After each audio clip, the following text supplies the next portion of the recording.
Alors, la problématique de l'emprise n'est pas totalement incompréhensible, n'est pas totalement, voilà, n'échappe pas complètement à une certaine analyse. On peut dire que la personne qui est sous emprise, c'est une personne dont, voilà, bon, dont l'estime de soi dépend du regard, de la volonté de la personne qui exerce l'emprise. Voilà, donc mais c'est une vraie dépendance. Hein, voilà, bon, c'est là le mystère un peu. Hein, c'est que c'est comme si la personne ne peut pas exister sans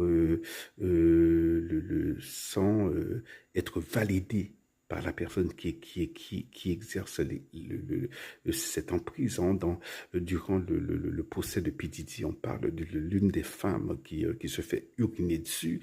Et voilà, bon, ça lui déplaît, hein, c'est dégueulasse, mais elle le fait parce que, bon, voilà, ça plaît à l'homme, voilà, qui a l'emprise, qui exerce l'emprise sur elle. Donc, dans ce cas-là, la femme, voilà, elle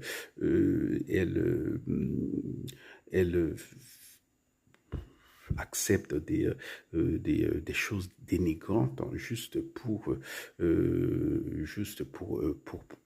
pour plaire à l'autre. Et de cette manière-là, son estime à soi, eh bien, se sent réconforté, voilà, et la personne peut être voilà, une politicienne qui a beaucoup de succès. Hein. La personne peut être une artiste hein, voilà, qui a des millions d'admirateurs. Mais c'est juste, bon, voilà, bon, il arrive qu'il y a une personne qui a cette emprise-là. C'est ça l'emprise, hein, voilà, c'est la personne, l'estime de soi de la personne est, est dépendante, hein, totalement dépendante hein, du plaisir, du vouloir, voilà, de la volonté de l'autre.